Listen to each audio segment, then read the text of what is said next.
साथियों नमस्कार। मैं अभी हूँ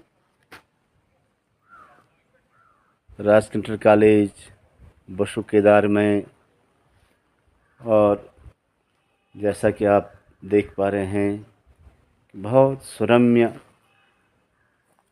बहुत सुंदर, चारों तरफ ऊंची ऊंची पहाड़ियाँ, ठीक सामने पर्वतराज हिमालय,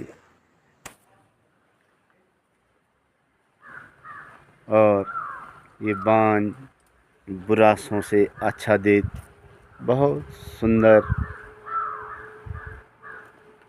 जंगल, और उसके बीच में राज इंटर कॉलेज बसु केदार, और ये छोटी सी क्यारी बनाने का प्रयास। इसमें लगभग फूल उग आए हैं। कुछ महीनों में बहुत सुंदर फुलवाड़ी बन जाएगी। मन तो बहुत कुछ है करने का, कोशिश और प्रयास निरंतर जारी है।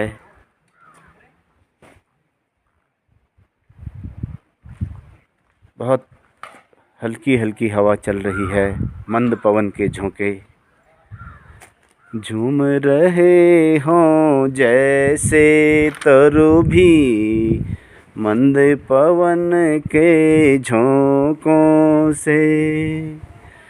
पुलक प्रकट करती है धरती हरित तृणों के लोकों से। मानो झूम रहे हों तरु भी मंद पवन के झोंकों से।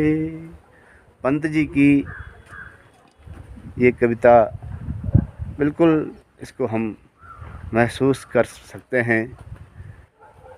और ये सुंदरता, ये शांति। आजकल हमारे एग्ज़ाम चल रहे हैं, होम एग्ज़ाम।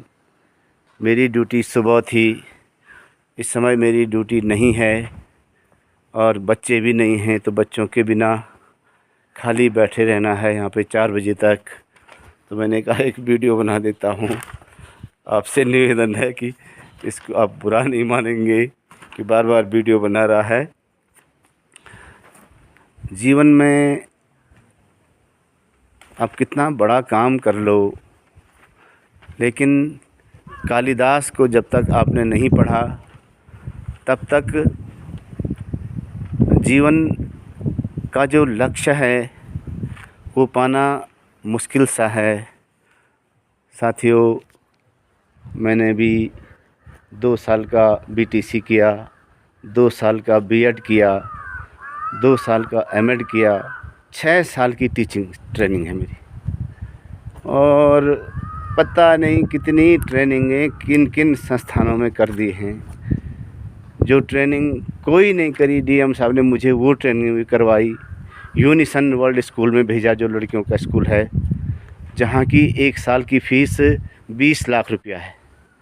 वहाँ भी हम रहे, देखा बच्चों को। लेकिन मैं जब कालिदास को पढ़ता हूँ तो मुझे लगता है कि कालिदास को पढ़े बिना जीवन की सारी ट्रेनिंगें व्यर्थ हैं। एक बार राजा भोज अपनी पत्नी के पास गया। उनकी पत्नी अपनी सहेली से बात कर रही थी। राजा बीच में अपनी पत्नी से कुछ कहते हैं, तो राजा भोज कहते हैं, उनकी पत्नी कहती है कि चुप मूर्ख। राजा बड़े दुखी होते हैं। बड़ा आश्चर्य भी होता है कि मेरी पत्नी मुझे मूर्ख क्यों कह रही है। राजा के मन में वही बात घूम रही है। वो अपने राज्यसभा में बैठ जाते हैं। जो सबसे पहले उनके मंत्री राज्यसभा में आते हैं, उनको अभिवादन करते हैं, महाराज की जय हो। तो महाराज मंत्री जी को कहते हैं चुप मूर्ख। मंत्री जी किनारे हो जाते हैं। फिर सेनापति आता है, फिर सेनापति का अभिवादन होता है। राजा उन्हें भी कहता है चुप मूर्ख।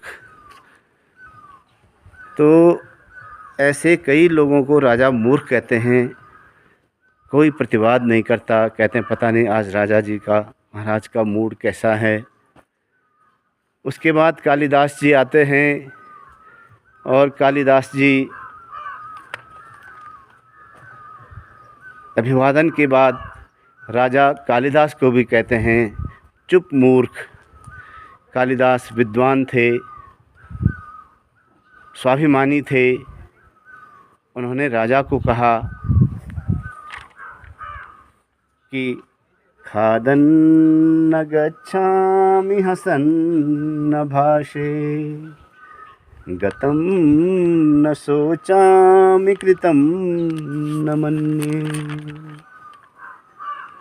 द्वाभ्यां तृतीयो न भवानि राजन्, किं कारणं भोज भवामि मूर्ख।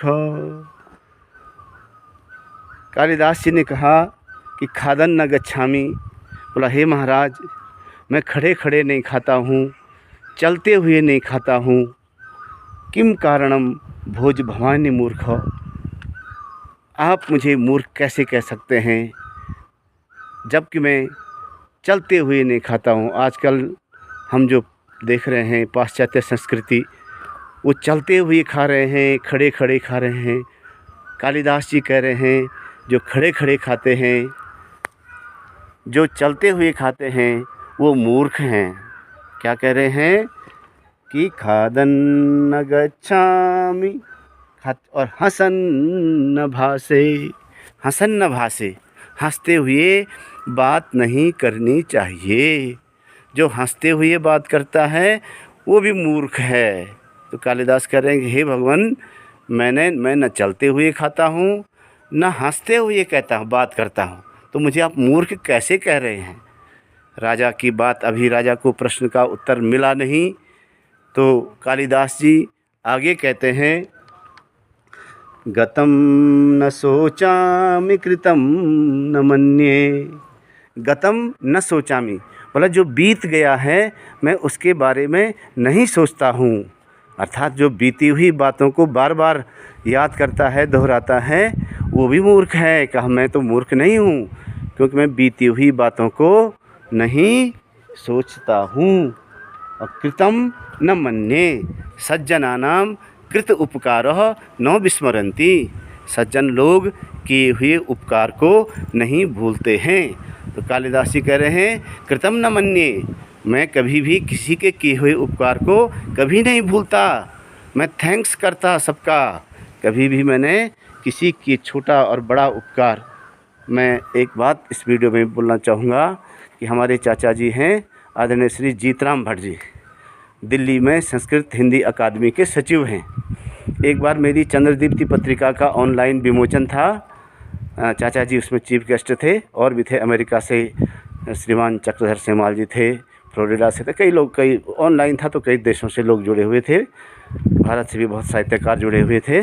तो जब चाचा जी के बोलने की बारी आई तो चाचा जी ने कहा कि मेरी माँ, चाचा जी की भाभी होती हैं, तो कहा कि 40 साल पहले जब मैं दिल्ली में पढ़ता था और गांव आया था और मुझे बुखार हो गया था, मैं दिल्ली नहीं आ पा रहा था, 3-4 दिन से बुखार से बहुत ज़्यादा पीड़ित था, लेकिन बोला भाभी जी मेरे लिए मक्खन लाई थी और उस मक्खन का ऐसा प्रताप था कि मैं ठीक हो गया।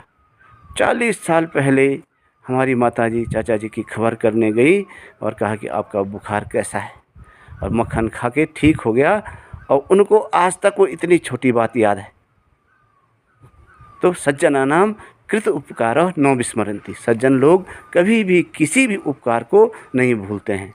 तो राजा कालिदास जी राजा भोज के पास यही कह रहे हैं कि कृतं न मन्ये, मैं कभी भी किए हुए उपकार को नहीं भूलता हूँ। द्वाभ्याम तृतीयो न भवानि राजन्, द्वाभ्याम तृतीयो बोला मैं 2 लोगों के बीच में नहीं बोलता। अर्थात जो लोग दो लोग बात कर रहे हैं उनके बीच में जो बोल रहा है वो भी मूर्ख है। बोला मैं दो लोगों के बीच में नहीं बोलता। अब राजा समझ गया कि रानी ने मुझे मूर्ख क्यों कहा। किम कारणम भोज भवानी मूर्ख। तो कालिदास कह रहे हैं कि हे राजन, किस कारण से आपने मुझे मूर्ख कहा। तो मैं वही कह रहा हूँ, सूर्यकांत त्रिपाठी निराला जी ने कहा है कि संसार में जितने प्रकार की प्राप्तियां हैं, शिक्षा सबसे बढ़कर है। जो भी प्राप्त करता है शिक्षा से बढ़कर कोई नहीं है। लेकिन मुझे लगता है कि शिक्षा का मतलब संस्कृत से है। संस्कृत में जो काव्य ग्रंथ हैं, एक एक श्लोक का कितना जीवन में प्रभाव है। और आज संस्कृत शिक्षा की जो दुर्दशा हमारे देश में है, बहुत पतन का कारण है। अगर हमने राष्ट्र को और विश्व को समृद्ध बनाना है तो हमको संस्कृत की ओर लौटना पड़ेगा। तो आप सबसे निवेदन है, आओ चलें, लौटें संस्कृति की ओर। सर्वे भवन्तु सुखिनः, सर्वे सन्तु निरामया, सर्वे भद्राणि पश्यन्तु, मा कश्चित् दुःखभाग् भवेत्। अयं निजः परो वेति, गणना लघुचेतसाम्, उदारचरितानान्तु वसुधैव कुटुम्बकम्। ओम द्योः शांति, रंतरिक्षगुं शांति, रापा शांति, ओखदयः शांति, वनस्पतयः शांति, श्यामा शांति रहती। जो ये परिकल्पना करना भी लोगों के लिए सोच भी नहीं सकते हैं। तो आप सबसे निवेदन है, आओ लौटें अपनी संस्कृत भाषा की ओर और बढ़ाएं मानवता, विश्व बंधुत्व, एकात्म भाव और चरित्र अपना बढ़ाएं। आओ अपने बच्चों को संस्कृत पढ़ाएं। जय जय श्री राधे।